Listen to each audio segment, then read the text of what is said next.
அதாவது தமிழக சட்டமன்ற தேர்தலுக்கு இன்னும் 9 மாதங்களே உள்ள நிலையில் திமுக தனது கூட்டணியை தக்கவைத்து தேர்தலை சந்திக்க ஆயத்தமாகி வருகிறது. விசிக திமுக கூட்டணியிலிருந்து விலகிவிடுமோ என்ற சந்தேகத்தை ஏற்படுத்தியது. ஆனால் திமுக கூட்டணியில்தான் இருப்போம் என்பதை திருமாவளவன் தொடர்ந்து உறுதிப்படுத்தி வருகிறார்.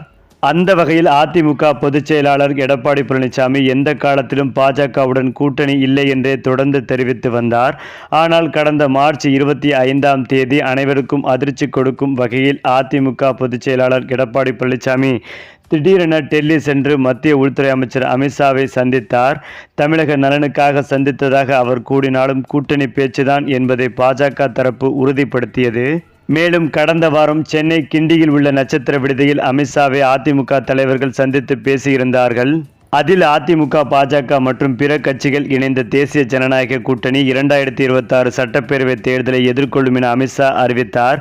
பாஜகவுடன் கூட்டணி வைத்த அதிமுகவை திமுக உள்ளிட்ட பல்வேறு கட்சிகள் விமர்சனம் செய்து வருகின்றனர்.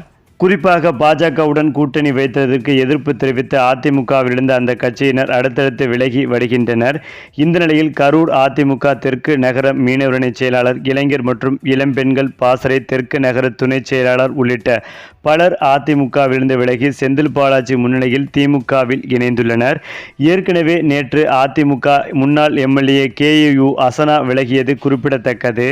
இந்த நிலையில்தான் இந்த கரூர் மாவட்டம் மட்டுமில்லாமல் அதிமுகவுடன் பாஜக கூட்டணி சேர்ந்ததால் இதேபோல் கிட்டத்தட்ட 5 மாவட்டங்களில் இருந்து பல முக்கிய புள்ளிகள் அதிமுகவை சேர்ந்த நிர்வாகிகள், தொண்டர்கள், எம்எல்ஏக்கள் கூண்டோடு திமுகவில் இணைய உள்ளதாகவும் இதற்காக ஸ்டாலின் பிரமாண்ட விழா ஏற்பாடு செய்து அவர்களை திமுகவில் இணைப்பதற்கான முயற்சியில் ஈடுபட்டுள்ளதாக தற்போது தகவல்கள் பரவி வருகிறது.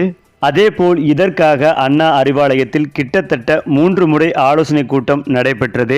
அதில் அதிமுகவின் பல முக்கிய புள்ளிகள் கலந்து கொண்டு மறைமுகமாக ஸ்டாலினை சந்தித்ததாகவும் ஒரு தகவல் சொல்லப்பட்டு வருகிறது.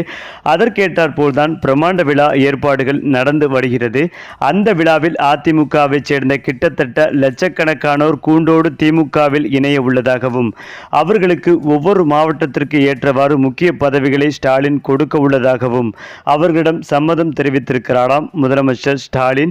அது மட்டுமில்லாமல் கோவை மாவட்ட பொறுப்பாளரான செந்தில் பாலாஜி முன்னிலையில் எடப்பாடியின் ஆதரவாளர்கள், OPSன் ஆதரவாளர்கள், அதிமுக மீது அதிருப்தியடைந்த தொண்டர்கள் என்று கிட்டத்தட்ட லட்சக்கணக்கானோர் அடுத்த மாதம் ஸ்டாலின் நடத்தும் பிரமாண்ட விழாவில் கலந்து கொண்டு அதிகாரப்பூர்வமாக திமுகவில் இணைய உள்ளதாகவும் ஒரு தகவல் பரவி வருகிறது. இது தேர்தலுக்கு முன்பாக அதிமுகவிற்கு மிகப்பெரிய பின்னடைவாகவும் இது பார்க்கப்பட்டு வருகிறது.